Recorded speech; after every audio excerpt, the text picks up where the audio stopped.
Vamos a pasar lista. Antonia. Presente. Hola, Bárbara. Presente. Hola, Felipe Cornejo. Felipe no lo vi en el test. Ese no está Felipe. Valentina Escobar. Presente. Hola. Pero usted es Valentina Fernández, ¿no? No, soy Ah, es que Valentina. dice. Valentina Fernanda. Perdón. Sí. Valentina, ya. Ailín.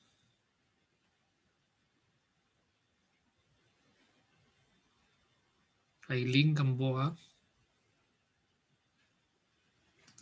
Benjamín Guerrero. Presente, profe. Hola, ahora la otra Valentina Hernández.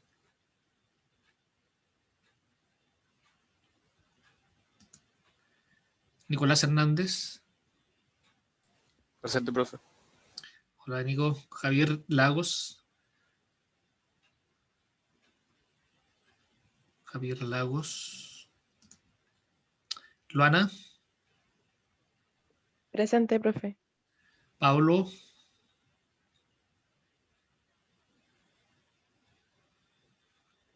Pablo Montenegro. Camilo. Presente, profe. Francisca. Presente. Constanza. Presente. Valeria. Presente. Y Domingo.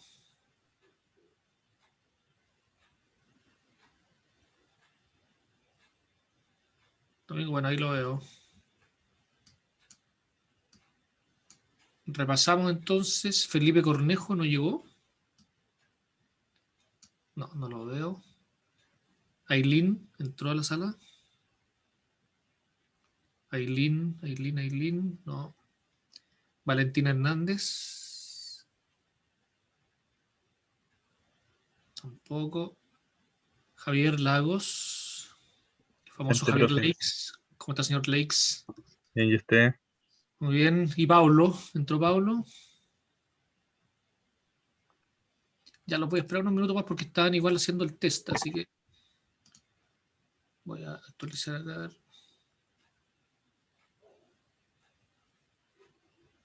Profe, lo que Javier.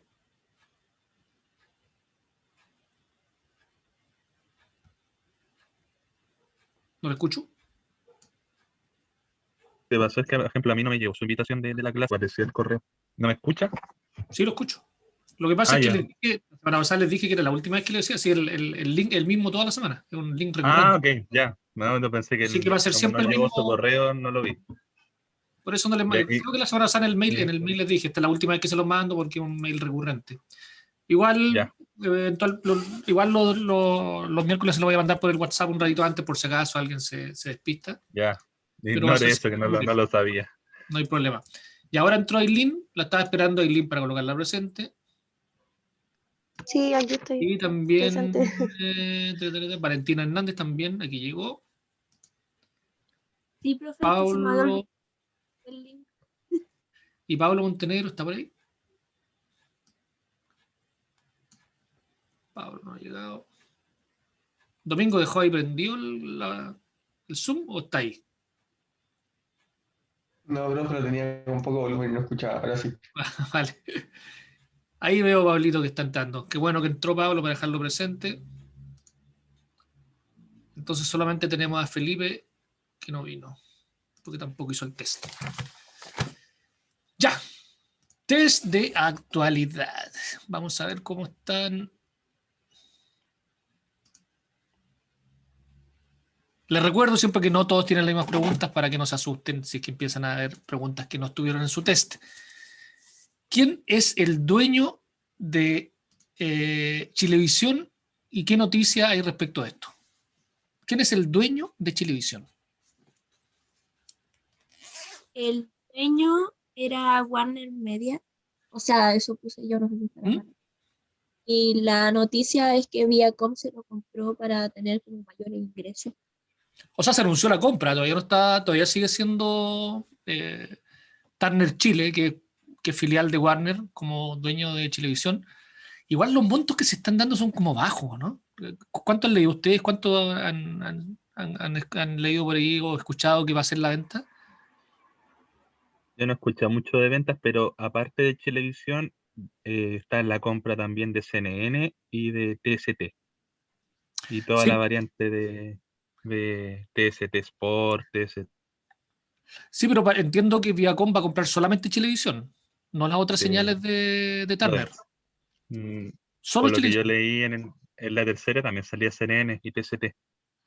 De hecho, por ahí leí que, bueno, a lo mejor se actualizó algo, pero yo había leído hasta ayer que era solo Chilevisión. De hecho, comienzan a separarse Chilevisión de CNN, que hoy día son prácticamente la misma cosa. ¿Qué opina el resto? ¿Quién leyó el resto? A lo mejor estoy golpeado también. Gracias, señor Lakes. Sí, es TNT Sport solamente y CNN Chile.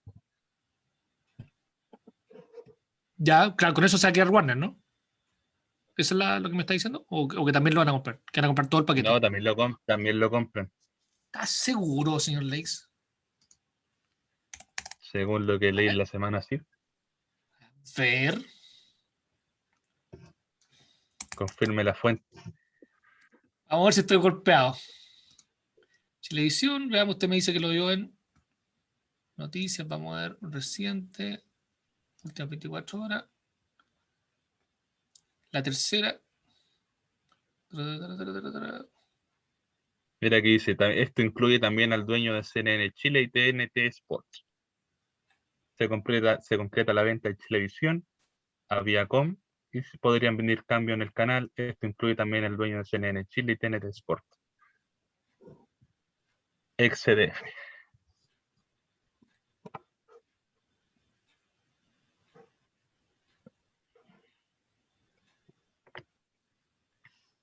Está medio compleja esa redacción, a mí no me convence todavía. ¿Sabes que lo chequeé más ratito, A mí me parece que solo. Pero igual el monto que yo leí eran 20 millones de dólares, lo cual me parece que es muy poco. En su momento, Turner compró la señal de televisión en más de 100 millones de dólares. Si no me equivoco, fueron 140 millones de dólares que compró.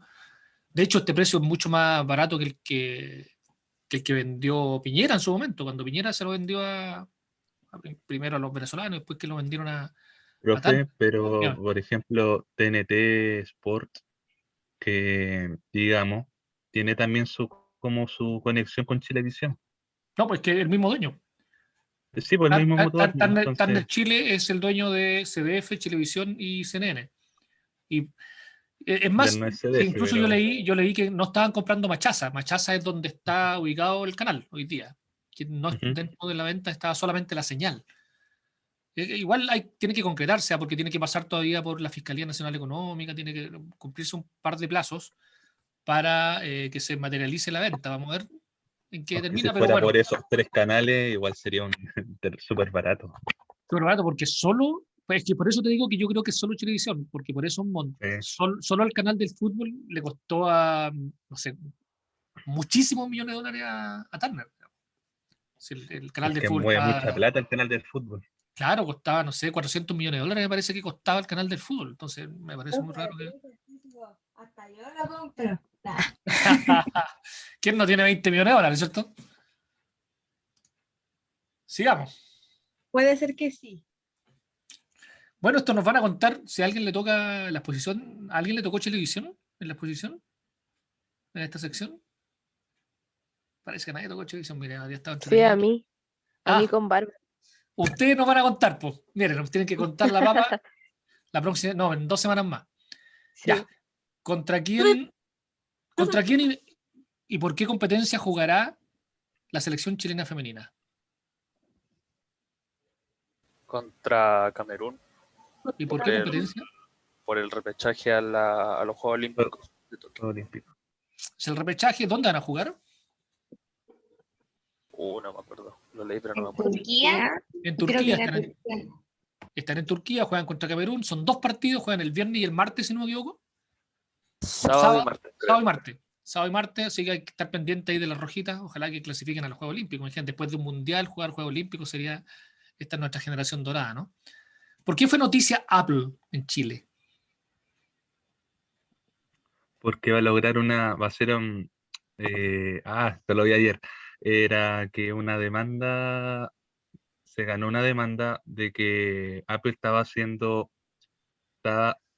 obsoletos sus celulares o sus aparatos de manera programada. Así que se iban a ver los montos y a las personas que tocaba ese beneficio que se le fue haciendo como obsoleto su producto de manera Claro, programada. Bueno, Pero, profe, exactamente. se paga una UF,2, creo que es lo que... No, el son monto. 100, no son, leí que eran 126.000 pesos cada uno. No sé, a mí me llegó el correo porque yo Ah, ¿sí? pero ¿Es favorecido? sí, pero tengo que tener el teléfono y el teléfono ya está más No le creo. machacado. Sí, pues esta demanda duró 2-3 años, ¿no? El 2016 parece que tenía que ser el es que juego. más siempre años. hay una misma queja con eso. Siempre hay letra chica. Po. Siempre está la misma queja, si ya de hecho ya Siempre hay los letra chica. iPhone 7, 8 ya están obsoletos, ya están colocándose lento. Claro, bueno. Profe. Valentina, ¿qué hace? Es que yo ayer también vi una noticia de Apple, pero no sé si será la misma. Ah, y mi papá, porque mi papá me llamó, porque siempre estoy como viendo estas noticias así. Mi papá me dice, mira, perdieron como 1.500 millones, una cosa así. Ya Claro, no bueno, alcancé. la noticia es que ganó con Adecus, que es una agrupación de consumidores, entabló una demanda colectiva contra Apple en Chile por este tema de la batería, hay un tema ahí de justamente lo que está diciendo ahí Javier. Po. Y ganaron la Sí, demanda. Y tienen que pagar 26.000 millones de pesos a un grupo de usuarios en compensación. 3.000. Ahora Eso, igual ¿sabe que eso es lo penca? Porque yo siempre he tenido iPhone, o sea, desde que ya soy como adolescente, porque cuando era chica, obvio, no me iban a comprar un iPhone, pero pasa eso que cuando sale uno nuevo, como que el que salió antes se va poniendo lento, se calienta, porque yo tengo el XS Max y cuando recién salió, uy, era una maravilla, y ahora que ya va como en el 12 y va a salir el 13, como que se me calienta más de lo habitual y todas esas cosas. claro, y dentro de la demanda y el pago, el acuerdo que llegó, porque finalmente fue un acuerdo que llegaron, no fue una sentencia, sino que era un acuerdo de común acuerdo, valga la redundancia. Y Apple dice ahí que, no, que con esto no reconoce que ellos lo hagan, pero igual están pagando, digamos. Entonces, pero seguramente ellos pusieron ahí ya, ok, lleguemos a este monto, pero no me hagan reconocer que yo estoy haciendo esto a propósito. Porque imagínense el efecto dominó que tendría en otros países si aquí en Chile la empresa reconociera que efectivamente está manipulando los productos para poder darlos de baja. Así que, está bien que alguna vez ganen los consumidores también. Pero como dice Camilo, ¿no? Hay que tener el teléfono, o sea, ¿quién lo guardó? En fin. ¿Qué es el ranking Forbes? ¿Qué es Forbes? ¿Por qué siempre nos dice Forbes? ¿Qué es Forbes? Primero. Después hablamos del ranking. ¿Qué es Forbes? Cada año publican como un ranking de la gente más millonaria del mundo. Y ahora salió que como que mucha gente millonaria, obviamente, se hizo mucho más millonaria durante la pandemia y entre ellos estaba el presidente Piñera. No me diga, qué sorpresa. Sí, pues Forbes es una revista. Forbes es una revista económica y que todos los años hace su ranking de los más ricos del mundo.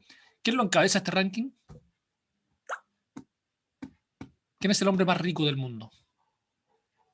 El dueño de Amazon. No me sé, Jeff sí. Bezos, el pelado este, es el dueño y aumentó en este año como 100.000 millones de dólares, una locura. Yo me acuerdo cuando Bill Gates y Warren Buffett eran los hombres más ricos del mundo, Carlos Slim, el mexicano, en algún momento estuvo en el ranking, 60.000 millones era como lo máximo, así.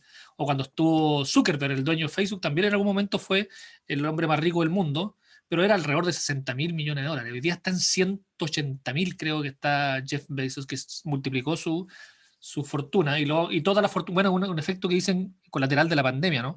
Que los hombres más ricos del mundo hoy día son mucho más ricos a propósito de la pandemia. Y a propósito, y bueno, y la pregunta tenía dos patas. Una era, ¿Qué es el ranking Forbes? Que es este ranking de millonarios, ¿cierto? ¿Y qué dijo respecto a los ricos en Chile? ¿Cuánto subieron su fortuna a los más ricos de Chile?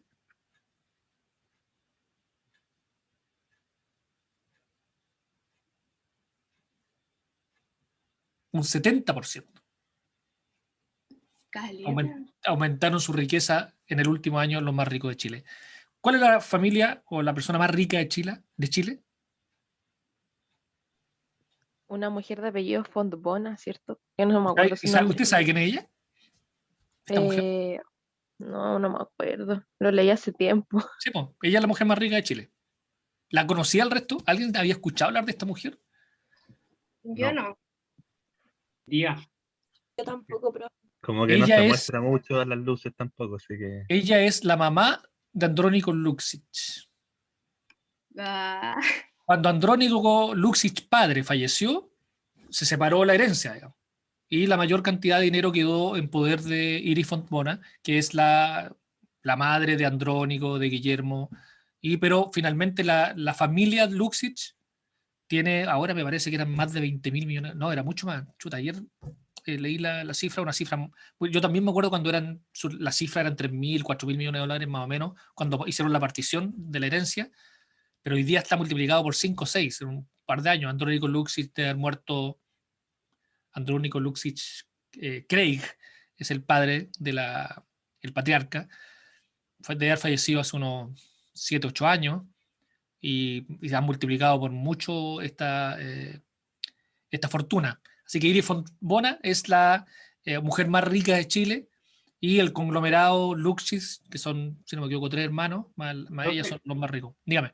Pero eso se mide base a los bienes que ellos tienen, ¿cierto? No, es que, bueno, el ranking ¿Qué? Forbes se construye sobre la base. A ver, hay que decir que todos estos grupos económicos, fundamentalmente, su riqueza es un valor bursátil, es un valor de bolsa.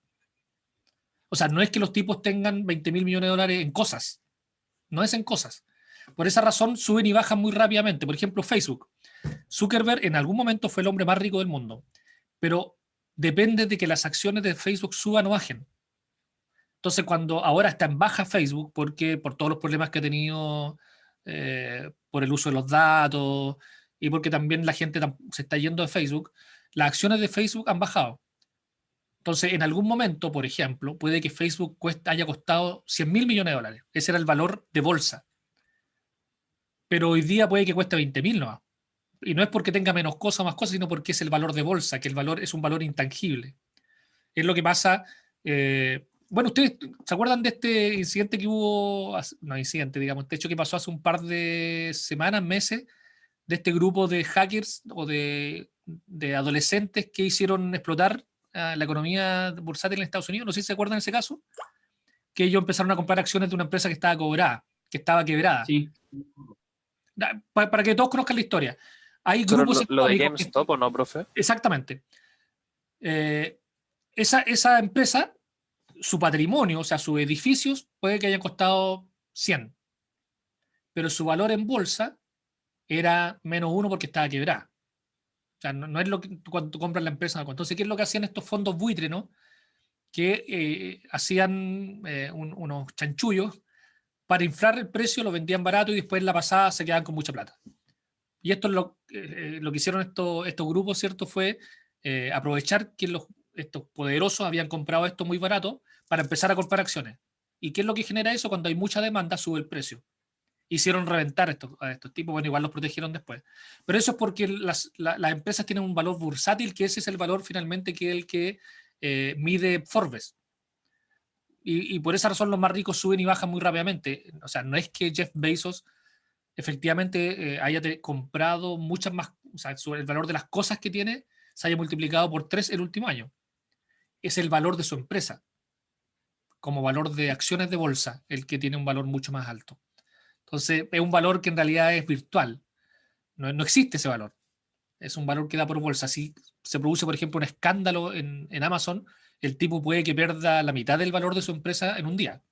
Esas cosas pasan cuando quiebran las empresas. O sea, bajan 10, 15, 20% los valores de las empresas en un día, en una hora, en minutos incluso, cuando hay algún problema en la bolsa. Entonces es un valor bursátil. Y eso es lo que mide Forbes. Entonces, hace unos cálculos, por ejemplo, en algún momento la Forbes puso entre los más ricos del mundo a Pablo Escobar Gaviria, el patrón del mal. Ya estoy loco, estoy viendo ahora la serie, así que hágale. ¿Y cómo medías tú lo que tenía? Es una aproximación, pero que bastante parece cercano a la realidad. Creo que el presidente Piñera ha multiplicado su patrimonio desde que es presidente de la República. Punto aparte.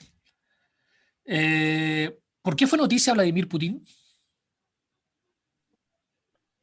Porque proclamó una ley para que él se pueda extender en el periodo presidencial hasta 2036. Impresionante, ¿eh? Ya lleva, bueno, ya 2 periodos, así, pero lleva como 20 años ya al mando de Rusia y ya pretende quedarse unos 16 más, así que tiene... Yo había visto otra noticia ¿Qué noticia había visto? que había salido como el hombre más guapo de Rusia. Pero esa encuesta la hace él, po. Así es fácil, pues imagínate, tiene 20 años ahí de presidente, como no tiene que mandar toda la encuesta. No, esa es la noticia del momento de ayer, fue que promulgó la ley que le permite prolongarse hasta el 2036, como dice Javier, ¿no? Profe, en ¿quién- ese caso, lo que le pasó a Connie, igual fue una noticia, ¿o no? O sea, ¿usted la evalúa como tal? No, pues Sí, una noticia farándula. Estamos hablando de noticias de verdad, pues, Camilo. pero era un caso. Eso es farándula, pues. El hombre más guapo. ¿Cómo le voy a preguntar que la noticia que Vladimir Putin es el hombre más guapo de Rusia? Según En todo caso, los esa fue la Vámonos ministros que tuvo más serio. de cobertura. Vladimir. Pongámonos serios. Esa fue la que tuvo más cobertura de las dos, porque yo leí las dos, pero la de la promulgación de la ley que lo permite ser reelecto, ni siquiera me acordé. De hecho, vi la pregunta y al tiro me acordé que reelecto de nuevo el hombre más guapo del mundo. No, pues de Rusia, ¿verdad? Bueno, ahora ya me dijeron que es del O sea, de mundo. Rusia, creo. No, era Ya, de Rusia, era de voy a Rusia. voy a evaluar si les coloco un punto por lo menos por esa respuesta, pero no, la noticia del momento era esto, pues, esa es la noticia, digamos. ¿Qué función, a ver, qué función, primero, antes del nombre, o también el nombre, cumple el ministro secretario general de la presidencia?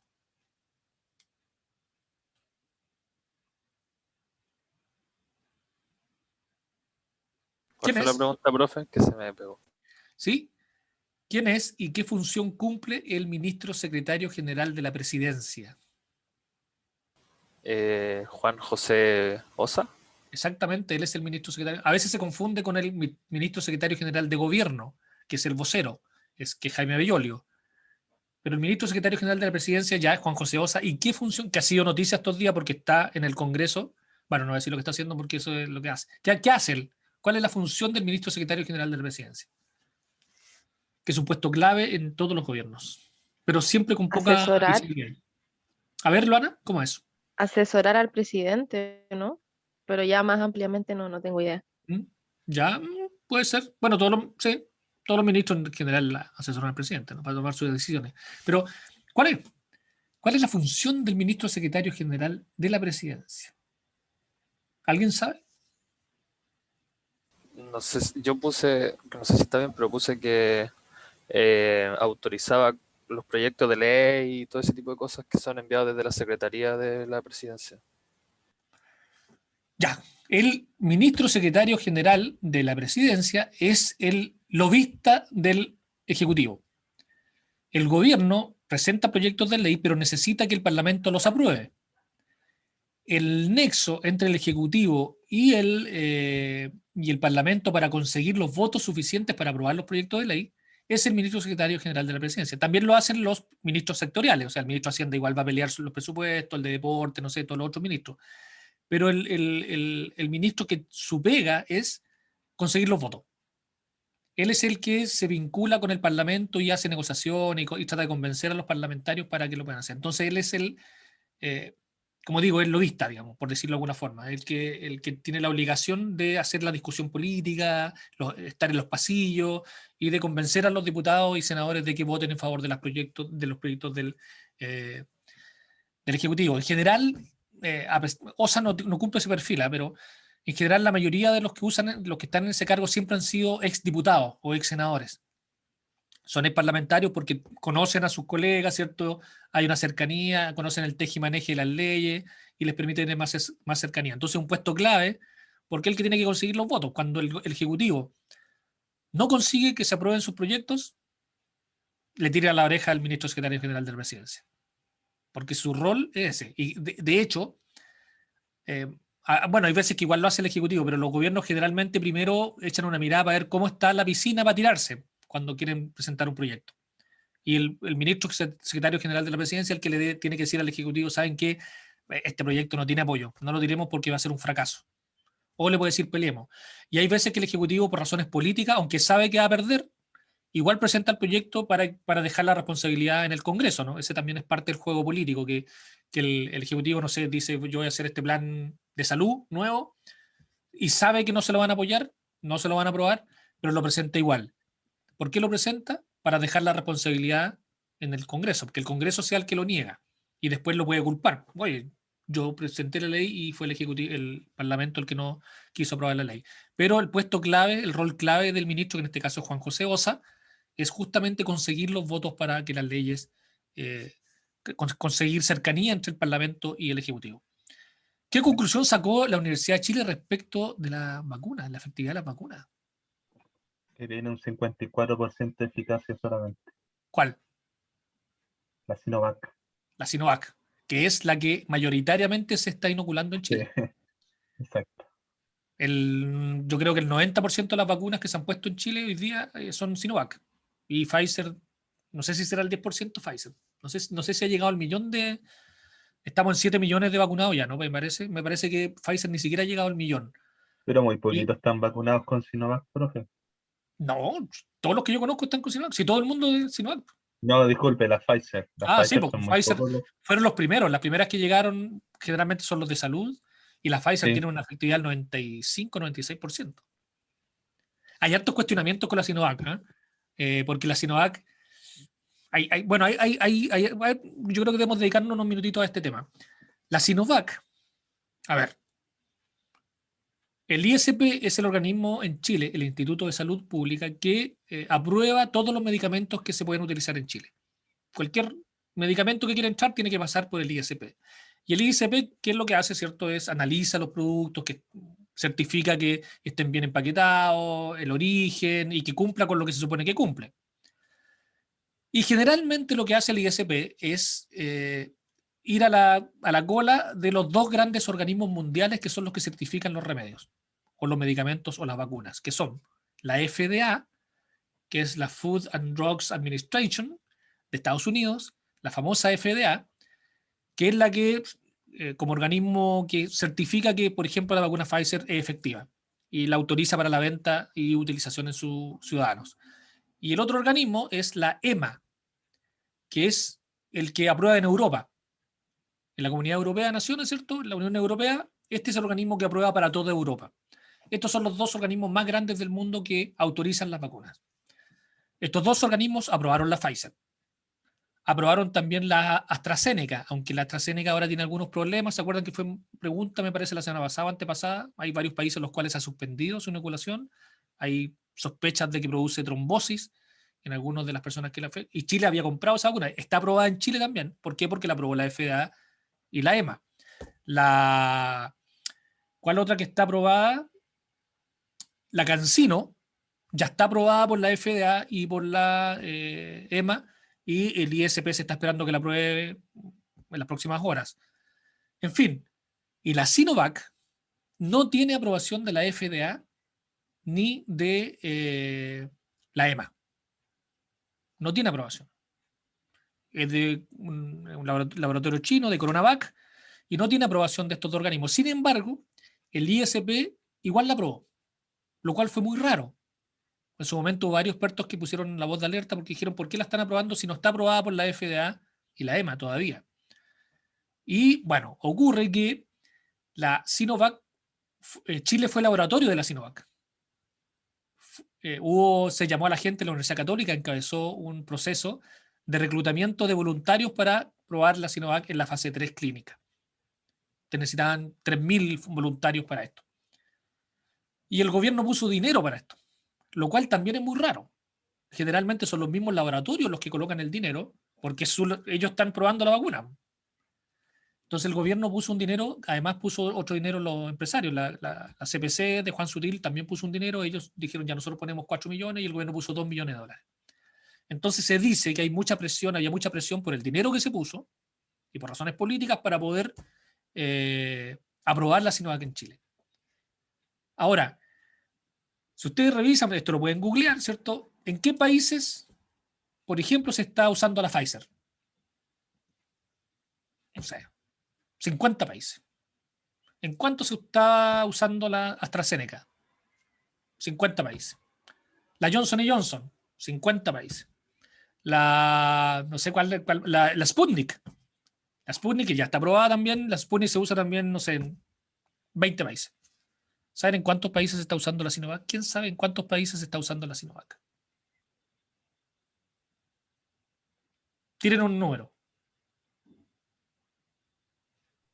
10. ¿Alguien? ¿Quién más? ¿Quién anda más? Se está usando en 4 países del mundo. Se está usando en Turquía, en Brasil, en Filipinas, me parece que en algún reino como, no sé, Boroa, no sé, también, y en Chile. Brasil también fue laboratorio para la fase 3. Y solamente en estos 4 países se está usando la Sinovac. Y hay ya algunas denuncias de que, por ejemplo, en Filipinas es la que se le coloca a los pobres. Que las clases acomodadas en Filipinas no están usando la Sinovac, que se la colocan a los pobres. ¿Por qué? Porque de acuerdo también a otros papers que se han publicado en estos días, ayer hablaba yo con una cientista, una doctora en ciencias sociales, que ella publicó una carta en CIPER donde da cuenta de que la efectividad comprobada de la Sinovac es el 50%. O sea que de cada 2 que se colocan la vacuna, solo 1 logra inmunidad. Inmunización, pero no inmunidad, inmunización. Y la Chile parece que confirma esto. Un 56% de efectividad solamente tiene la Sinovac. Y esta es la que masivamente se ha puesto en Chile. Dígame. Bueno, por lo que yo vi en una conversación de doctores de un broncopulmonar, Felipe Rivera, Juan Espinosa, Miguel Bernucci, hablaban sobre de que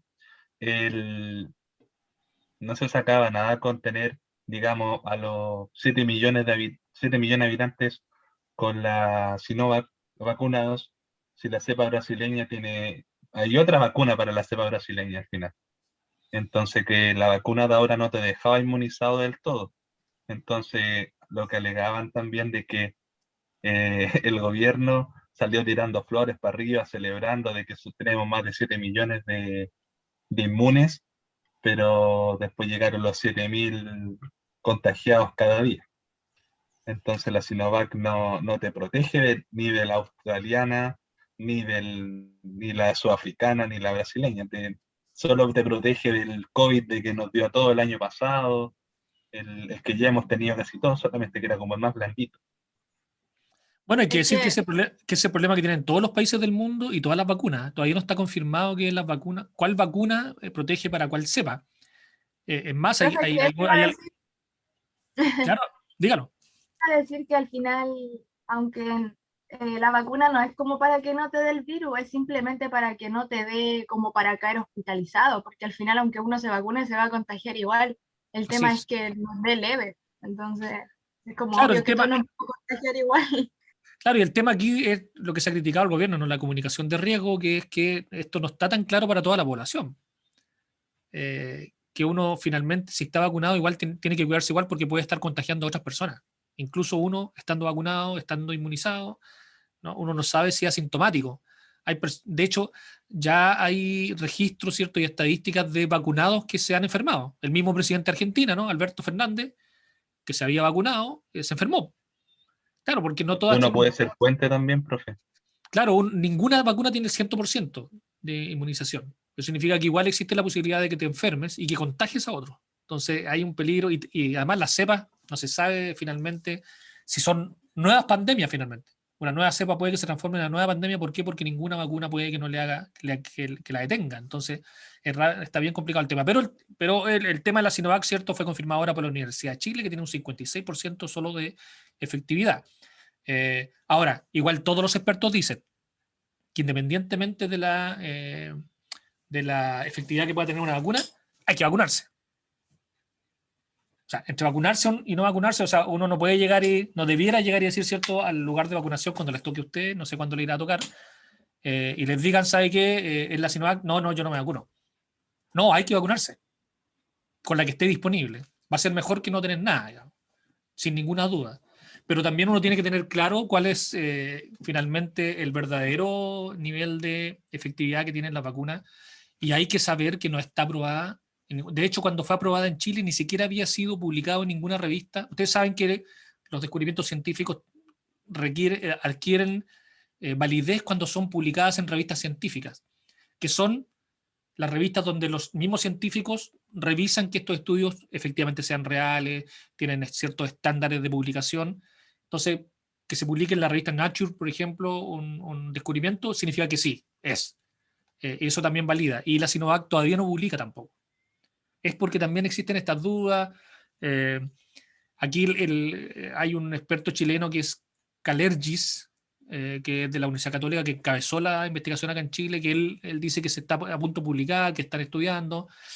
Está complejo. Yo creo que ahí falta información, ¿cierto? Falta un poquito de transparencia respecto de esta vacuna, que es la que más se usa en Chile. Y claro, el gobierno lo aprovecha políticamente, comunicacionalmente, para decir, somos lo que estamos vacunando más rápido en el mundo, somos el número 1 en el mundo en vacunación, el milagro chileno, pero ya el castillo de naipes parece un poquito derrumbando, porque también el manejo de la pandemia no ha sido el mejor. Así que igual, chicas, chicos, a pesar de todo lo que les digo, como les digo, si hay alguno de sus parientes que tiene duda de vacunar, igual hay que vacunarse. Tengo solo la Sinovac, no importa, póngame la Sinovac, no hay problema. De hecho, yo me vacuné con la Sinovac, me falta la segunda dosis. ¿Quién es y por qué fue noticia? Alguien que no le guste el fútbol que me responda a esta pregunta. ¿Quién es y por qué fue noticia Johnny Herrera? Porque Bueno, es un futbolista, o sea, era de la U y ahora era de la selección chilena, si no me equivoco. Bueno, eso no lo tengo muy claro. Solo me acuerdo de cuando estaba en la U. Y su noticia fue que se va a retirar del fútbol. A los 39 años se retira Johnny Herrera. Ahora un pelotero que me responda. ¿Quién es Johnny Herrera? Johnny Herrera es... Nah. No quedé el Camilo. Dale nomás. Dale. El hijo de Paredes, qué notable. Bueno, perdón por reírme. Y aquí va a decir don Javier. La verdad, no, sí, eso es. Ya Johnny Herrera era portero de Everton, que es su último equipo, que anunció su retiro, dejando ya 14 títulos, marcando 6 golcitos de penal, jugando en la Universidad de Chile, donde hizo su gran trayectoria, jugando en Corinthians, en Audax y obviamente en Everton, donde sacó un título nacional. Completísimo. Exacto, y me dicen por interno que están en conversaciones con todos sus técnicos para ser panelistas. Ah, mira. Hizo el Me curso acaban de entonces. informar por interno, así que esa información está siendo casi verídica. Hay conversaciones. También fue parte de los planteles campeones de América, ¿no? Él era Sí, segundo arquero de la selección. fue segundo arquero y también campeón de la Sudamericana 2011 con San Pablo. Usted hincha la U, me imagino, ¿no? No, ¿No? ¿Quién soy es? un amante del fútbol. ¿Hay algún hincha aquí de la U? ¿Hincha, sí? ¿Fanático? Espero que no. ¿Hay alguien? ¿No? No, ¿cómo que no? ¿Pablo? Yo ¿Usted? creo que sí. Johnny Herrera, ídolo, ¿no? Sí, ¿Qué piensa un hincha? o sea, en parte sí, es un ídolo, así como viéndolo la parte futbolística, sí, obviamente, pero no sé, pero todos los problemas legales que tuvo, como para mí, en mi parte, no. Así como que tengo otros referentes, pero así como viéndolo como, no sé, como hincha, sí. O sea, ídolo en cierta parte. Bueno, Pablo hace referencia, ¿cierto?, a un accidente automovilístico que protagonizó Johnny Herrera hace unos años, donde atropelló a una chica y la mató. Y que fue todo un proceso judicial bastante turbio, diría yo, oscuro, finalmente él salió libre, no estuvo ni un día preso, digamos, por esto, a pesar de que la atropelló y a exceso de velocidad.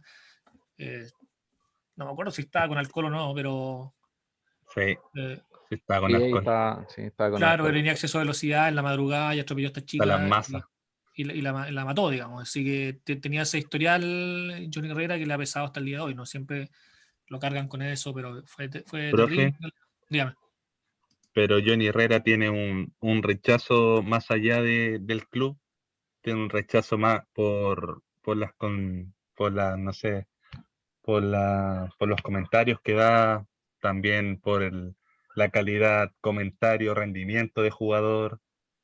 Está bien si ha sido campeón, fue campeón de América, fue campeón de Sudamericana, le paró penales a Neymar y con lo que uno quiera decir, pero eso como que le mancha un poco la carrera. Por eso también le impedía renovar contrato con Everton, por lo que se leía, de que, digamos, entre la balanza, entre calidad y el cuento que tiene él, como que ya no está muy creíble, igual como pasó en Universidad de Chile. Muy capitanera, muy mandador, pero a la hora de los que hubo, le encajaban los goles igual en los clásicos, entonces era muy, muy cuestionable. Sí, pues ayer vi justamente a propósito del retiro, vi un video donde recordaban una vez que en San Carlos dijo, oye, que hace frío acá, se rió y lo Sí, metieron por eso 4-0, esos creo, mismos ¿no? comentarios. Claro, él siempre Profe, y Johnny Herrera tiene unas declaraciones cuando empezó, él era hincha de Católica. no le puedo creer. Sí, mira, yo voy a tratar de buscarlo y se lo voy a Dale. mandar por WhatsApp. Ya, disculpe Valentina, yo no vi su comentario. ¿A qué se refería cuando dice que tenía una mala opinión acerca de eso? Recién lo vi en el chat. Porque, bueno, nosotros ahora estamos contagiados. Ah, Mi en su papá se casa. vacunó. Sí. Bueno, y aquí somos todos de riesgo, porque somos como todos súper como de defensas bajas. Yo soy crónica, mi papá es diabético, mi hermano son mega prematuros, entonces estamos como todos súper así locos. ¿Y tenían Y doble dosis ya su papá? no, tenía la primera solamente. Ya. Y bueno, mi papá solamente tenía la primera, mi mamá no se alcanzó a vacunar. Y pero resulta que al momento en que llamamos muchas veces al número que supuestamente era para los contagios, para que nos vinieran como a traer las cosas o nos vinieran a hacer el PCR, no sé qué cosa. El tema es que nos tenía que venir a ver el médico. Y llamamos y al final nadie contestó. Y cuando nos conseguimos un número, nos dijeron que no iban a venir a ver un médico y no vino nunca nadie. Y ¿Aún no va nadie? ¿Ah? ¿Aún no va nadie? ¿O ya fueron? Solamente vino una señora del Ceremi a hacer unas preguntas y después se fue. Es Y que nos para dijo, esos casos tenés que llamar a los SFAM. Los SFAM son los que se van al tiro para Bueno, donde ahí tú hay un vives. problema de trazabilidad. Es el gran problema que ha Sí. tenido el manejo de la pandemia en Chile, ¿no? La trazabilidad no existe, digamos. No existe. incluso el tema aquí es que, por ejemplo, hace 2 días vino una señora, una enfermera a ver a mi papá. Por eso aún no terminaba. Y al momento de venir le dio unas pastillas, le voy a dejar una orden para que se haga este examen. Y se tiene que acercar ahí a un CEFAM. Sí, pues. Pero resulta que la señora se fue y no nos dejó ninguna orden y mi mamá tuvo que llamar para que se devolviera y nos dejara la orden y nos dejara las pastillas y nos dejara todas esas cosas y vino como a las 9 de la noche. Andaba como súper rápido la señora. Y Debe tener más pega que. mi mamá le preguntó, ¿y no va a ver a mi hijo? ¿No me va a ver a mí? Porque vino a ver solamente a mi papá. Y la vez que vino la señora a pedir los datos, mi papá le dijeron que estábamos todos contagiados, pero en la cosa esa donde nos tienen anotados como contagiados, nosotros no salíamos como familia. Salía que mi papá vivía solo y que solamente él estaba contagiado. Entonces, nadie sabía que nosotros estábamos contagiados y en casa no hubiera pasado nada, nadie hubiera sabido. Valentina, ¿y cómo están? Bien, o sea, mejor. Ahora lo único que nos queda es que con mi hermano no sentimos ni olores y los sabores. ¿Están Y mi tomando papá, algún medicamento? o sea, gracias a que mi hermana es enfermera, sabemos qué cosas tomar, pero ahí estamos como aplicándole al paracetamol y nos dio algunos ibuprofeno, mi hermano, A la pero nada más. amoxicilina es lo que te dejan también los... Cuando hay Sí, infección. pues, y mi papá ahora está haciéndose exámenes particulares porque no, no tiene como nada donde más hacerse las cosas. O sea, en eso estamos. Bueno, Valentina, ojalá que se recuperen bien, que tus papás tiren para arriba.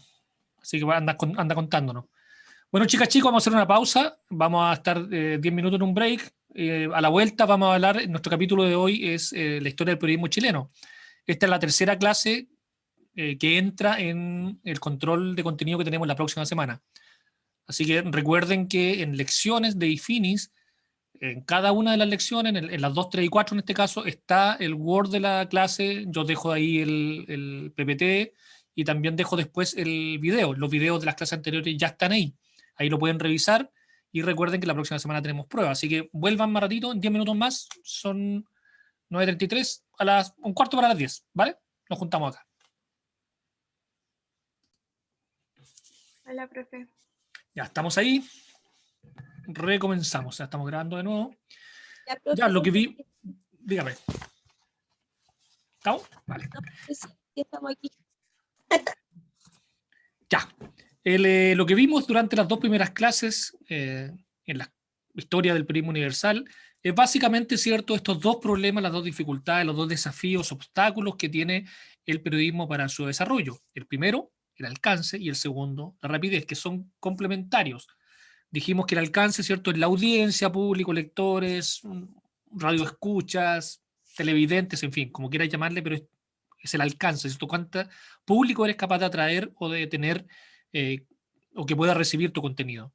Y la rapidez tenía que ver con la velocidad con la cual el contenido llega a las audiencias. Dijimos, ¿cierto?, que no tenía ningún sentido tener mucho alcance, o sea, que mucha gente fuera tu público, si llegaba demasiado tarde con las noticias. Y al revés también, no servía de nada llegar muy rápido con tu noticia si es que no tienes, si es que tienes alcance cero, si es que no tienes repercusión, si no tienes público. Y nos fuimos dando cuenta a medida que avanzaba el tiempo cómo cada desarrollo tecnológico o cambios, algunos hitos históricos, permitían el desarrollo de la actividad periodística y solucionando parcialmente algunos de estos problemas. Por una vereda, ¿cierto? Por un carril, lo del alcance. El alcance, ¿cierto?, se solucionó a través de la invención de la imprenta, que permitió hacer más ejemplares en menos tiempo. Todo el desarrollo de la prensa, de la imprenta, permitió mejorar el alcance. ¿Por qué razón? Porque se podían imprimir más ejemplares y llegar a más gente. Estamos hablando de la prensa rotativa, de la prensa a vapor, de básicamente esas cosas, ¿cierto?, que mejoraban el alcance. Y bueno, también la televisión, la radio también mejoraron el alcance, pero sobre todo estos elementos mejoraron la velocidad. Otros descubrimientos que mejoraron la velocidad fue el teléfono, el telégrafo, el teletipo, que fueron inventos que permitieron, ¿cierto?, llegar mucho más rápido, pero siempre con esta ecuación que hay que tener, ¿cierto?, entre alcance y velocidad. Y hay también en otro carril hitos históricos, sociales, que han permitido también el desarrollo de la actividad. Por ejemplo, la Reforma Protestante, que permitió abrir el libre pensamiento. Uno de los principios del protestantismo es el libre pensamiento, la posibilidad de que las personas tengan su propia opinión. Y eso evidentemente tuvo un impacto en el periodismo, en el expresar las ideas. También las leyes que desde muy temprano, recuerdan que vimos que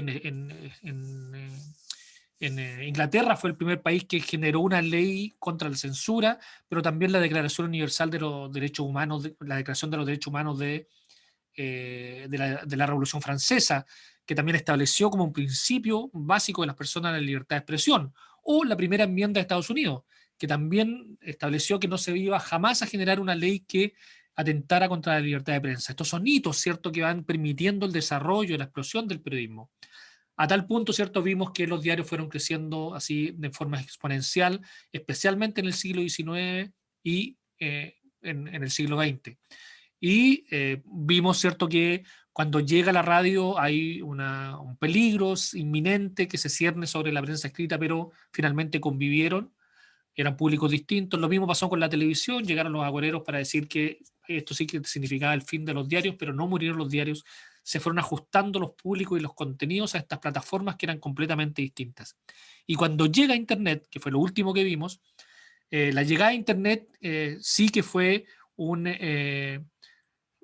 tuvo mucho impacto en los medios de comunicación, porque por primera vez había una plataforma que juntaba todo, juntaba lo mejor de la televisión, de la radio, de la prensa escrita, que es el texto, el audio, la imagen, en una sola plataforma. Y además, con alcance total.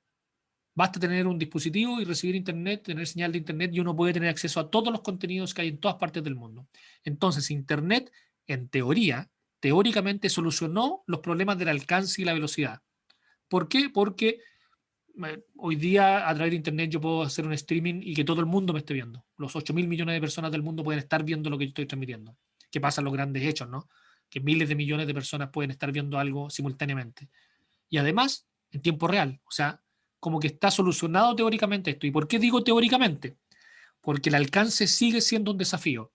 Teóricamente puedo llegar a todo Chile, pero mi desafío como periodista, como medio de comunicación, es poder capturar cierto porcentaje de esta audiencia y hacerla mía, hacerlo usuarios míos que sigan mi medio. Entonces sigue siendo un desafío el alcance permanente. Hoy día no hay editor de medio de comunicación que no esté trabajando con dos pantallas. Una pantalla con las métricas de ese momento, qué es lo que la gente está buscando, qué es lo que están leyendo más, cuáles son los temas que están la gente buscando en los motores de búsqueda, mientras está trabajando en paralelo. ¿Por qué? Porque la audiencia sigue siendo un tema. Y la rapidez también se ha transformado en un problema. Por un lado, ¿cierto? Yo hoy día puedo transmitir o publicar algo así, en fracción de segundo, pero por otro lado, la velocidad también se ha transformado en un problema. ¿Por qué? Porque atenta contra la calidad del producto. Aumenta mucho la cantidad de errores o de omisiones a propósito de la velocidad que tiene Internet. Hoy día, de hecho, los medios están un poquito colocando el freno, porque es necesario establecer estándares de calidad antes de la publicación. No puede ser hoy día que se publique cualquier cosa automáticamente. Tiene que haber un filtro. ¿Quién hace ese filtro? Los periodistas, que chequean la información, ven la fuente, contrastan las fuentes, confirman los hechos antes de publicarlo. A diferencia de las redes sociales que no tienen ese estándar y que publican cualquier cosa en cualquier momento y son el principal canal de distribución de las fake news, justamente por esto. En cambio, los medios, que igual se equivocan, a veces igual publican fake news, pero por error, porque algo falló en su proceso, en general, ¿cierto?, establecen un criterio de publicación, un estándar mínimo de calidad. Entonces eso es lo que vimos hasta la clase pasada. Hoy día lo que vamos a ver, lo que vamos a seguir viendo, es cómo se desarrolló el periodismo en nuestro país, en Chile.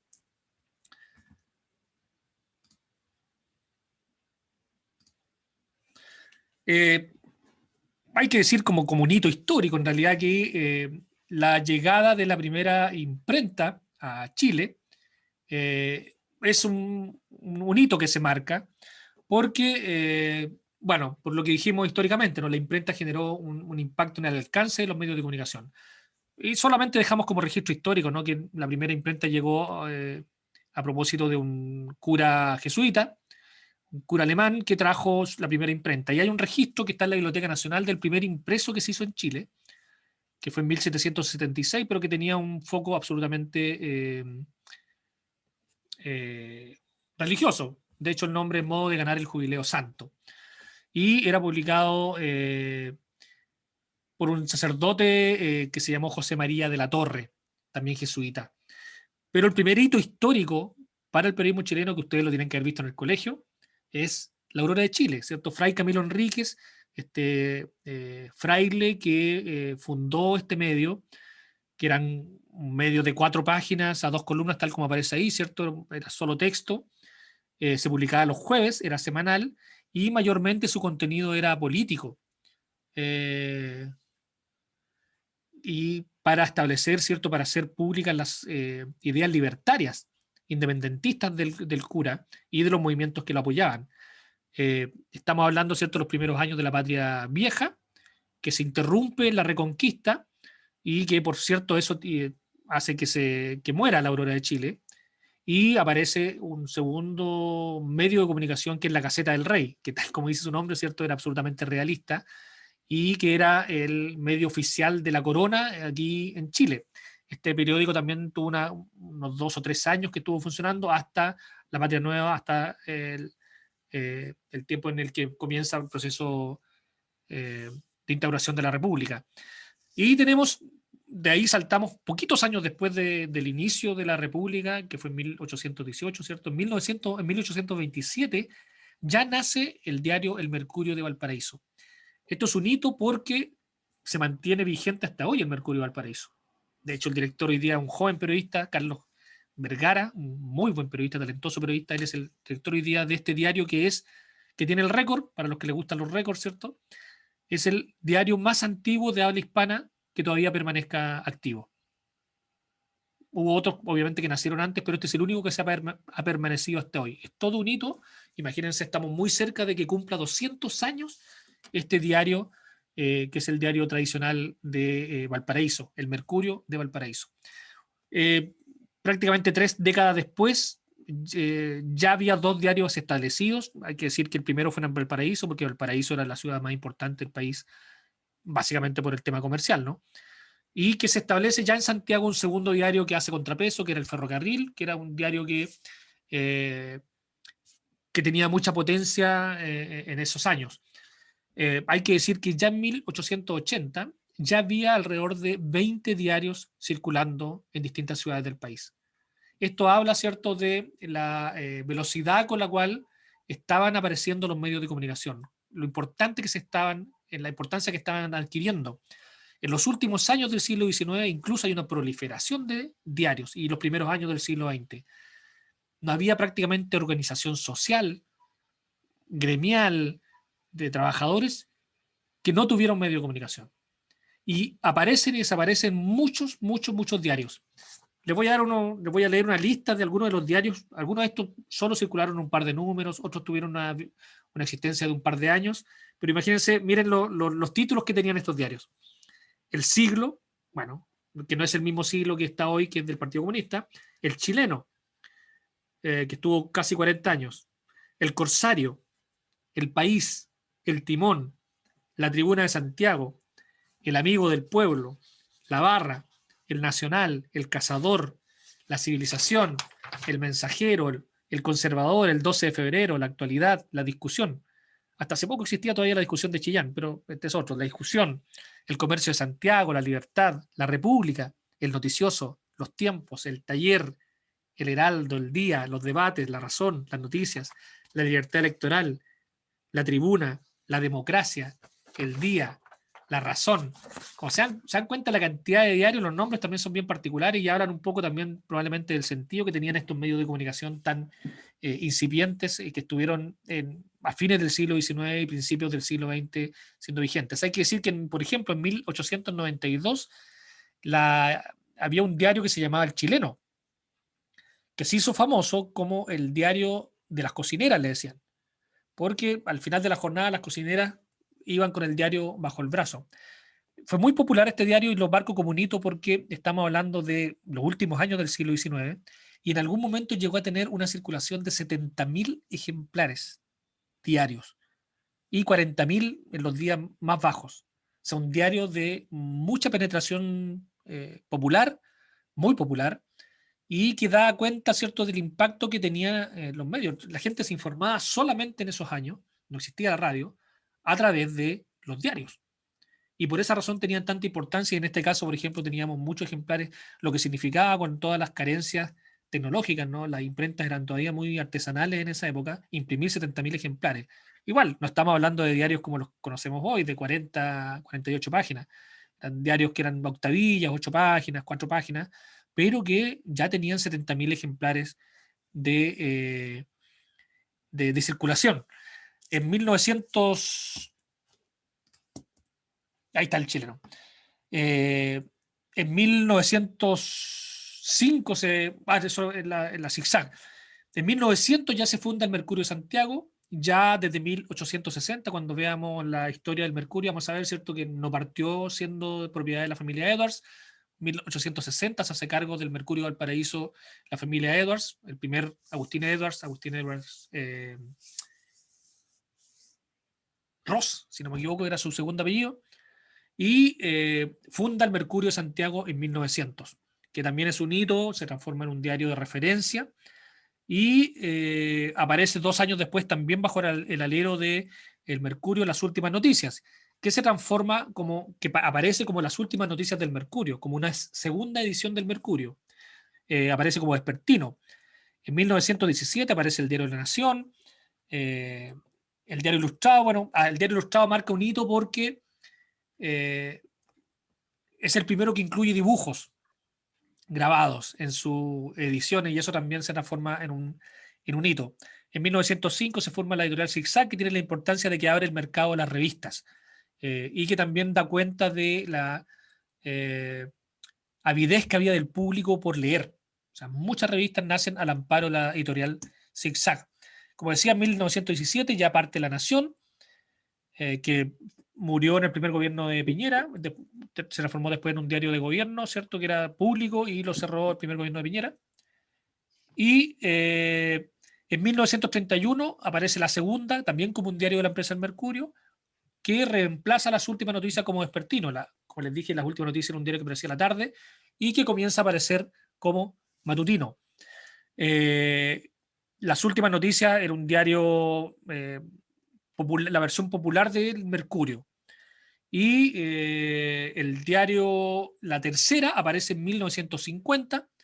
Partió también como vespertino del diario La Hora, existía el diario así como el Mercurio, existía el diario La Hora, y La Tercera de La Hora era un anexo de este diario que salía en las mañanas, en las tardes.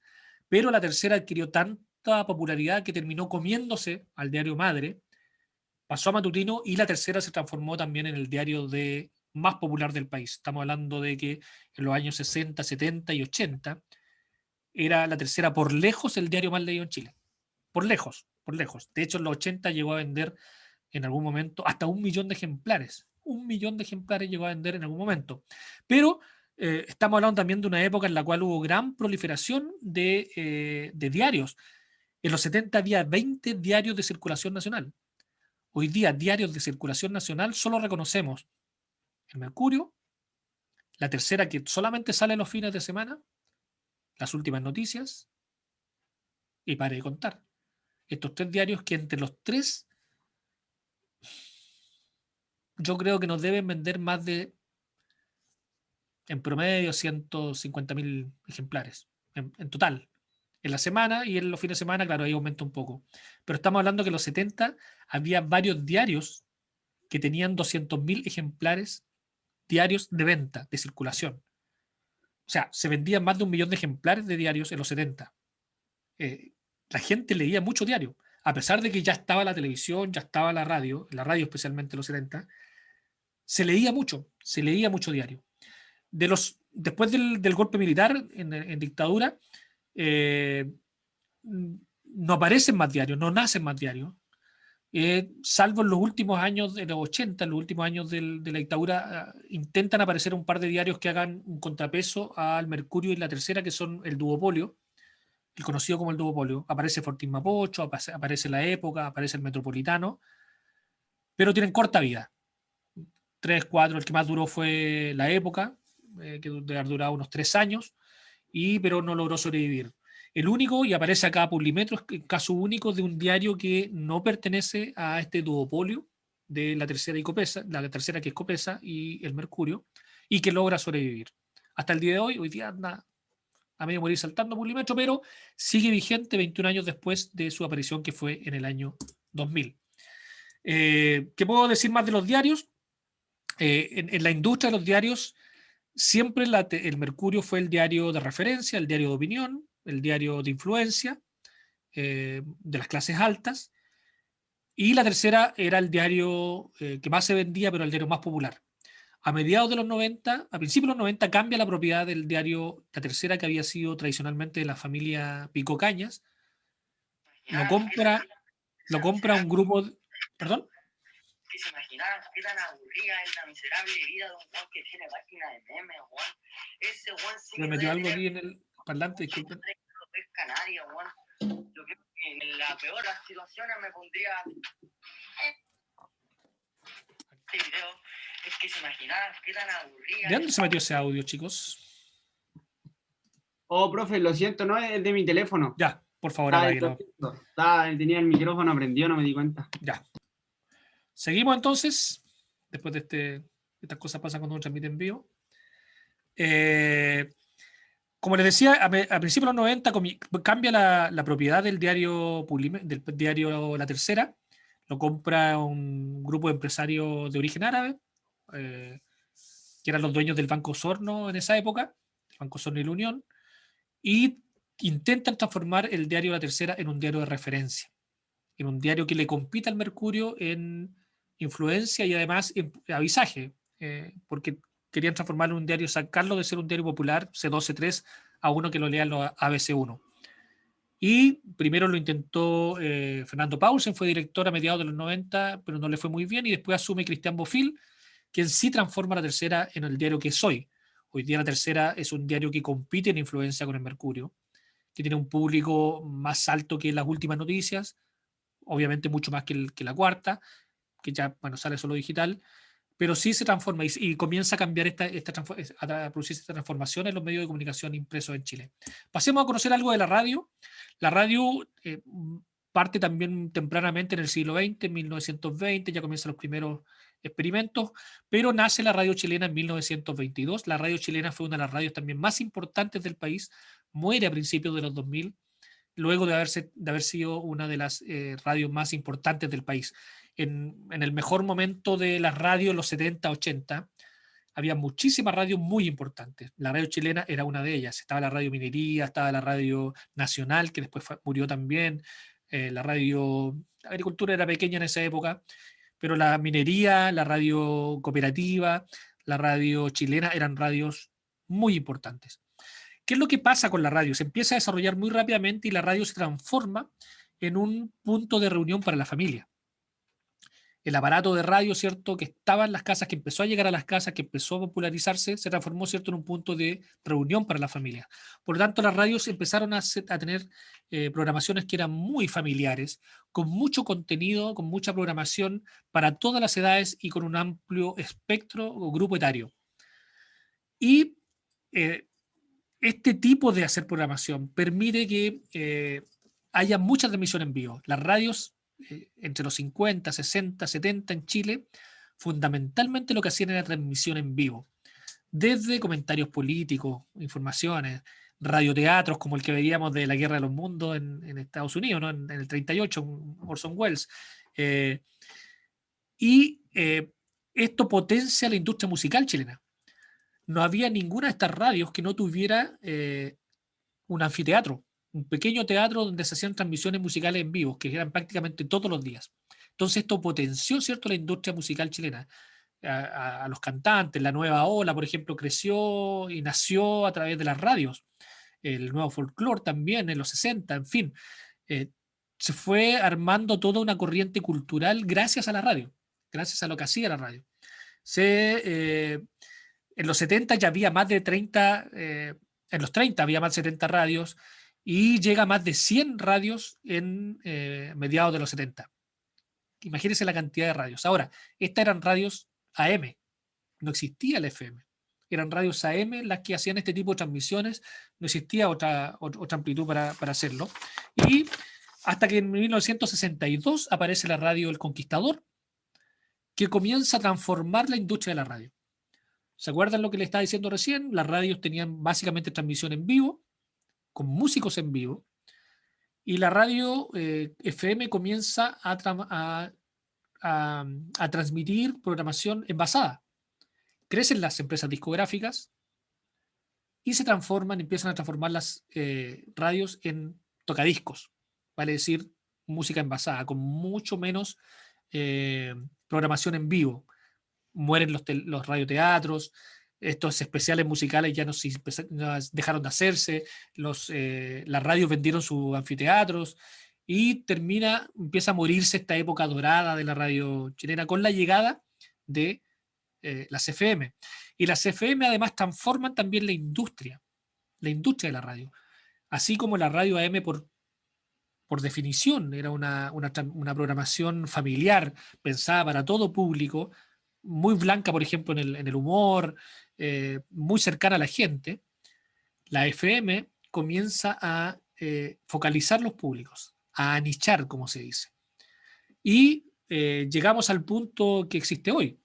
Hoy día, si bien todavía quedan algunas radios AM dando vueltas por ahí, Radio Portales, por ejemplo, que tienen esta transmisión que es mucho de conversación, las radios FM son hoy día radios de nicho. Hoy día uno conoce una radio y esa radio le dice qué tipo de música tiene y más o menos qué público es de qué rango etario es el público que la sigue. O sea, Radio Futuro, la radio del rock, ¿cierto? Su música es rock, muy definida. La radio Disney tiene una particular estilo musical también muy acotado a cierto público. La radio ADN, que es una radio informativa, tiene también un público muy acotado, muy cercano a lo deportivo, muy cercano también a un público C2, C3, C2. La radio concierto también es de los 80, la radio de los 80. En fin, cada radio hoy día, cada marca de radio tiene un público particular, característico, al cual apunta su música, su estilo, su programación. Y, por cierto, su avisaje. La publicidad también tiene que ver con el público al cual está, no sé, no me imagino en la radio concierto, por ejemplo, que es la del 80, avisos de radio de zapatillas Converse. Zapatillas seguramente va a ser para una radio con público mucho más joven. Hoy día, por ejemplo, hay una empresa, lo vamos a conocer probablemente en las presentaciones, que se llama Iberoamericana Radio, que tiene 8 radios, 8 o 9 radios, y cada una de estas radios tiene un público distinto. No son radios iguales. Y eso es una transformación que se generó gracias a la llegada de la FM. Hoy día las radios siguen vigentes, más que nunca. Hoy día la gente escucha radio, probablemente ya ahora digitalmente, ¿cierto? Por internet, pero la programación de radio se mantiene vigente. La televisión, al igual que en el resto del mundo, partió en Chile como experimentos en las escuelas de ingeniería de las universidades. De hecho, el Estado le otorgó a las universidades concesiones de estas señales para que pudieran trabajarlas en sus laboratorios de ingeniería. Y estaban más o menos todas las universidades tratando de emular lo que estaba pasando en Europa y Estados Unidos, el crecimiento de los canales de televisión. Pero en Chile, como digo, estaba solamente supeditado a experimentos científicos en las escuelas de ingeniería. Hasta que en esta lucha, esta campaña, se produce un hecho que da casi para un capítulo de una serie. Es que la primera transmisión abierta, por señal abierta de televisión, se hizo el 21 de agosto de 1959, la Universidad Católica de Santiago, y un día después lo hizo la Católica. Estaban las dos compitiendo. ¿Quién lo hacía primero? Y la primera que pegó el golpe fue por un día le ganó al canal 8 de Valparaíso, que fue la Universidad Católica de Valparaíso. Yo espero que no haya habido una persona que dijo, no, mejor hagámoslo mañana, si igual vamos a ser los primeros, y quedó segundo. Las oportunidades una vez no va a ser la vida. Así que nos queda esto como registro histórico, como una anécdota, ¿no? De que por un día de diferencia la Católica de Santiago le ganó a la Católica de Valparaíso. Como les decía, la televisión eran concesiones universitarias. La Universidad de Chile en el 60 abrió su canal de televisión con programación, y en el 69 recién aparece un actor que no tenía que ver con las universidades y que era el canal público, Televisión Nacional de Chile, hoy conocida como TVN. Recién, en el 89, al final de la dictadura, se aprueba una ley de televisión que iba a comenzar a operar en el año 90 y que permitió la llegada de actores privados a la televisión. Vale decir que el Estado le entregara concesiones de televisión a privados, que no fueran universidades. Y ahí es donde aparece Mega, que es el primer canal abierto, el primer canal privado que se establece en Chile, era propiedad del empresario Ricardo Claro. Un año después lo hace La Red, y comienza así a crecer la oferta de canales en televisión abierta.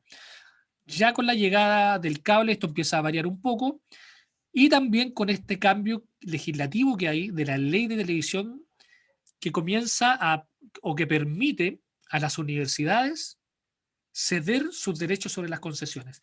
Hay que decir que en Chile las concesiones de televisión son del Estado, todas. Todas las señales de televisión son del Estado, pero las entrega en concesión a administradores que postulan, que licitan a esto. Entonces, por ejemplo, las señales de televisión de la Universidad de Chile, la Católica, fueron entregadas por 50 años por el Estado, que podían ser renovables por 50 años más. Lo que pasó con la ley fue que permitió que estas señales, que estas universidades pudieran transferir sus derechos sobre estas concesiones. Lo cual también fue polémico en su momento porque la Católica, la Chile, habían recibido gratis estas concesiones. Sin embargo, las vendieron. El Canal 13, la Universidad Católica vendió Canal 13 a Andrónico Luksic en más de 60 millones de dólares. La Universidad de Chile Televisión vendió su canal, Canal 11, primero a unos empresarios venezolanos. Hoy día es Turner o Warner, que es matriz en Estados Unidos, lo vendió también en más de 100 millones de dólares. O sea, los canales hicieron negocio finalmente con algo que les había llegado gratis. Bueno, pasa lo mismo en este país con el agua, ¿no? El agua se entrega en concesión gratis y después se transfiere en el mercado. Pero, como digo, eso es harina de otro costal. Y se desarrolla la televisión privada en Chile y llegan también la televisión por cable y se desarrolla de esa forma también la televisión por pago. ¿Qué pasa con el ejercicio del periodismo durante todos estos años que les he comentado, desde Fray Camilo Enríquez, que obviamente nunca pasó por una universidad, hasta el día de hoy? El periodismo universitario se empieza a desarrollar a principios del siglo XX en Estados Unidos. Hasta antes de eso, en ninguna parte del mundo alguien estudiaba periodismo o se preparaba para ser periodista. Simplemente uno comenzaba a ejercer el oficio. Todos los periodistas hacían en el oficio, reporteando, trabajando desde muy niños, a veces repartiendo el diario primero, siendo estafetas de los periodistas y después pasaban a ser periodistas. Esa era la forma en la cual crecían los periodistas y se desarrollaban en los medios de comunicación. Pero a principios del siglo XX comienza en Estados Unidos esta idea de prepararlos, darle más herramientas académicas a los periodistas en su formación para poder ejercer mejor el periodismo. A América Latina llegó en la década del 30, en Argentina fundamentalmente, que se forma la primera escuela de periodismo, y ya en los 50, a fines de los 40, principios de los 50, comenzaron a salir los primeros periodistas al extranjero a prepararse, fundamentalmente Estados Unidos. Algunos de ellos fueron Ramón Cortés y Juan Emilio Pasculi, que fueron los formadores de la primera escuela de periodismo en Chile. Ellos fueron a estudiar periodismo a Estados Unidos y al regresar, ¿cierto?, hicieron gestiones ante el gobierno para formar una escuela de periodismo en Chile. Y la primera se forma, ahí está el dato, ¿cierto?, en 1952 se crea la Escuela de Periodismo de la Universidad de Chile, que es la más antigua del país. El próximo año cumple 60 años. Espero que haya una celebración. Yo formado en esa universidad. Y 4 años después se forma el Colegio de Periodistas. El Colegio de Periodistas se formó básicamente para certificar o darle alguna certificación a los periodistas que no habían pasado por la universidad. No se hizo obligatorio que los periodistas que ya estaban trabajando, imagínense, hasta antes del 52, que se abre la primera escuela de periodismo, los centenares de periodistas que estaban trabajando en el país, ninguno había tenido formación universitaria. Pero trabajaban ejerciendo el periodismo, algunos de ellos 30, 40 años ejerciendo el periodismo. Entonces lo que hizo la ley fue facultar al Colegio de Periodistas para acreditar a estos periodistas con un carnet, el carnet de periodista, colegiado que se le llamó, que comenzaron a convivir, ¿cierto?, a medida que empezaron a salir, a egresar los periodistas de la Escuela de la Chile y de otras universidades que comenzaron a abrirse. Empezaron a convivir estos dos grupos, los periodistas colegiados. Yo alcancé a trabajar en la tercera con algunos de ellos, con Roberto Mario Gask, con Oscar Araya, eran periodistas colegiados que no pasaron por la universidad, pero que tenían su carnet de periodista, y los periodistas que estaban saliendo de las universidades. Y incluso en algún momento se hacía bromas con los periodistas, con los colegas que eran colegiados, se les cargaba porque eran más viejos, y ustedes los periodistas universitarios que se creen, porque, bueno, había muchas bromas entre los periodistas de la sala de redacción, estos dos mundos. Algunos periodistas universitarios menospreciaban a algunos de los colegas que se habían formado en la sala de redacción, pero no, eran periodistas muy capacitados también, que la experiencia los había hecho ser muy buenos periodistas. Hasta que hoy día prácticamente ya no quedan periodistas colegiados. Hoy día los periodistas son no se entiende hoy día prácticamente un periodista que no pase por la universidad, que no tenga el título o al menos haya estudiado. Igual conozco algunos que nunca se titularon y que también están ejerciendo. Pero estos dos convivieron hasta hace poco.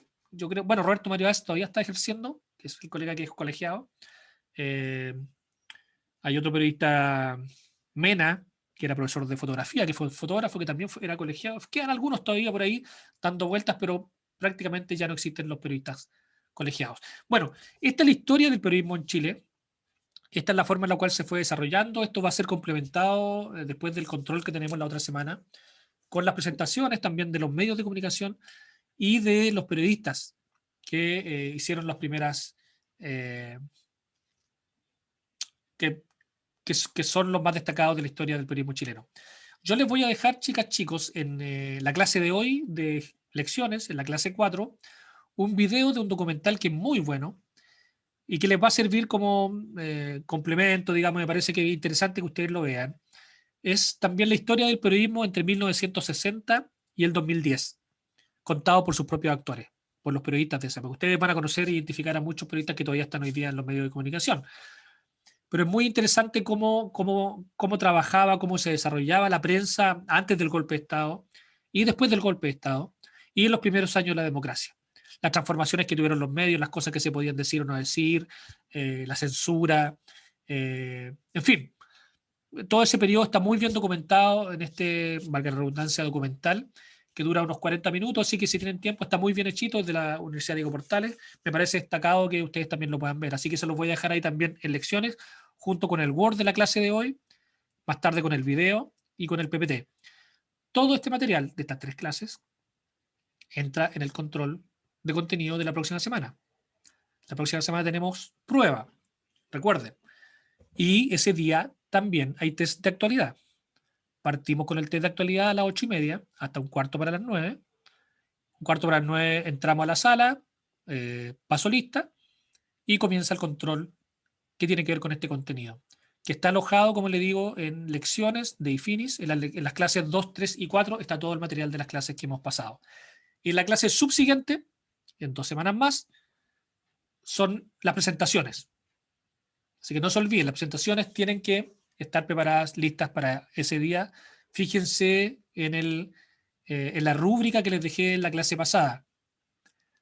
Yo evalúo las presentaciones por la rúbrica. Entonces vean lo que está considerado la rúbrica y construyan sus presentaciones también mirando la rúbrica que les puse ahí, que es donde está la valoración de cada uno de los ítems. ¿Dudas, consultas? Yo, profe, tengo una. Sí, Nicolás. Aparte de la presentación, hay que hacer un informe, ¿verdad? Sí, por Y el escrito. informe es con lo que tiene la presentación. Sí. No tiene no tiene extensión máxima. No, el informe no. El informe tiene que tener los datos que están pedidos en la lámina que les mandé. Ya. Gracias. La presentación no puede durar más de 10 minutos. ¿Ok? No puede durar más de 10 minutos, porque si no, no vamos a alcanzar a hacerlo durante la clase. No puede durar más de 10 minutos la presentación. Y recuerden que es lo que les dije, el formato es libre. Pueden hacer un documental, pueden hacer una película, pueden hacer una animación, un PPT, un podcast. Profe, yo tengo Dígame, una duda sobre Luana. las presentaciones. Porque, por ejemplo, no sé, pues si hago un PowerPoint, tengo como que disertar sobre eso, ¿cierto? Con mi compañera, Sí. así nos vamos turnando, ya. Pero si hacemos un video, como que solo tendríamos que compartir pantalla, no como presentarlo nosotros. Sí, pero en el video tienen que aparecer los dos. Las dos van a estar haciendo off, por ejemplo. Voz en off. Pero solo la voz. Lo que pasa es que está dentro de la rúbrica está evaluado el trabajo en equipo. Entonces tiene que notarse la participación. O sea, por ejemplo, si hacen una presentación en PPT, no puede exponer solo uno. No, claro, pero si es un video, si es un podcast. Pero si un video, un ahí no podcast, sería- ahí tienen actuación los dos. Po. O sea, igual tienen que hablar las dos. Claro, pero solamente tendríamos que entonces compartirlo durante la clase, Sí. no estar nosotros como, no sé, con la cámara hablando y aparte Si es un compartiendo PPT, con- tienen que estar en cámara hablando. Ya. Ah, Depende ya del formato. Depende del formato. Ya. Gracias. Vale. ¿Más dudas? ¿Consultas? Valentina. Pucha, profe, no me acuerdo. Mire, que por ejemplo yo ya con mi compañero tenemos como harta información ya y estoy esperando solamente que me contesten porque estoy tratando de conseguirme la entrevista. Ya. Ya mandé como muchos correos, muchos mensajes y nadie me responde y no sé qué más hacer. ¿Me va a creer usted que eso nos pasa siempre a los periodistas? Sí, mi papá dice, eso siempre te va a pasar. Y me Exactamente. reta. ¿Qué le tocó a usted? ¿Qué medio le tocó? Ay, ¿cómo se llama? Espera. Ay, se llama... Espérame.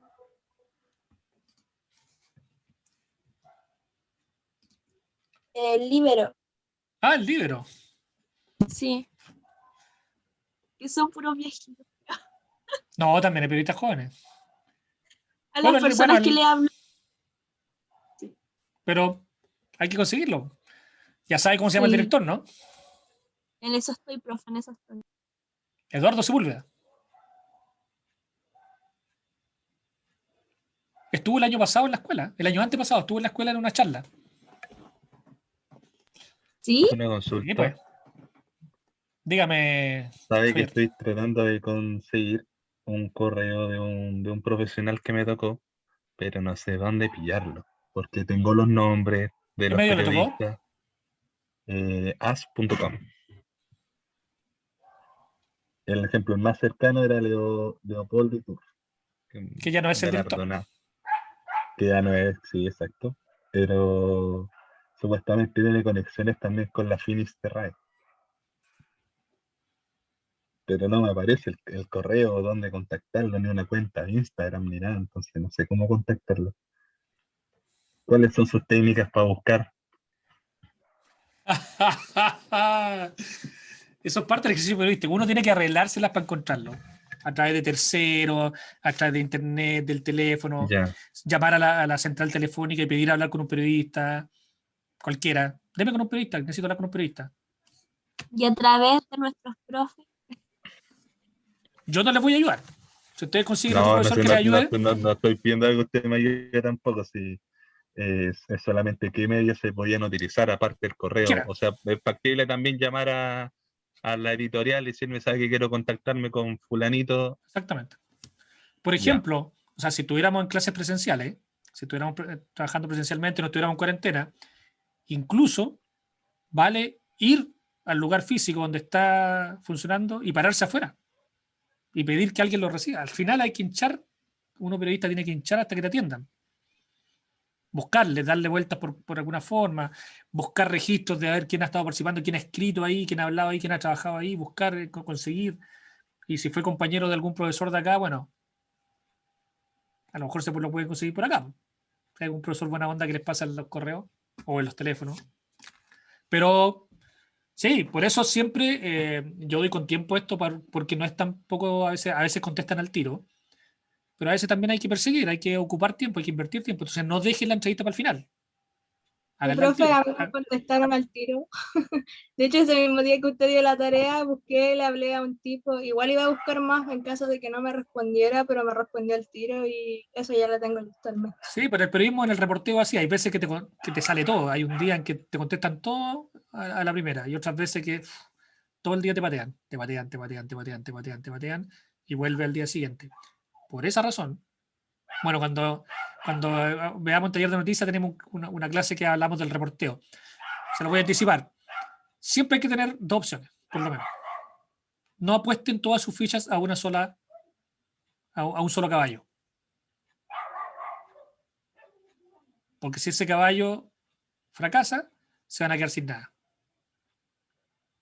Entonces, si le está costando una entrevista, no busquen solo una, busquen dos o tres en paralelo. Y si por último entrevistan a dos, bueno, dejarán la mejor o seleccionarán, pero no se queden con una, porque si les falla, se van a quedar sin nada. Entonces, siempre tiene que tener un plan B. Profe, Dígame, Aileen. ¿y cómo sería más profesional hacer la entrevista como vía Zoom? Todas las entrevistas son profesionales, Ay, ay, ay. Y la otra duda que independientemente del tenía, formato. la Pues, otra duda que tenía Puede ser hasta por era, WhatsApp. Hay gente que contesta por WhatsApp, por mensajes de voz. Hay gente que te dice, no, yo quiero que sea presencial. Profe, sí sabe que a mí la hice por Instagram y el caballero me respondió todo como en 5 audios, todas las que le tenía que preguntar. Es parte de las dificultades de reporteo. Ya están conociendo lo que cuesta. Ya, chicas, chicos, si no hay más preguntas, igual nos vemos la próxima semana. Recuerden que tenemos test de actualidad y contenido. Los contenidos están alojados en Ifinis. Ya están las 3 clases con sus 3 Word, están las presentaciones en PPT, van a estar los 3 videos. Yo, una vez que termina el Zoom, ¿cierto? Termina de bajar, yo lo subo a YouTube y dejo el link ahí. Así que va a estar también la clase para que la repasen. Y los contenidos entran. Lo que está en el Word y lo que yo les dije en la clase. ¿Vale? Estamos. Cuídense. Nos vemos la próxima semana. Chao, profe. Que esté bien. Chao, profe, Chao, profe. gracias. No, profe. Profe, muchas gracias. Chao, profe, Chao, chao, chao. Buen día.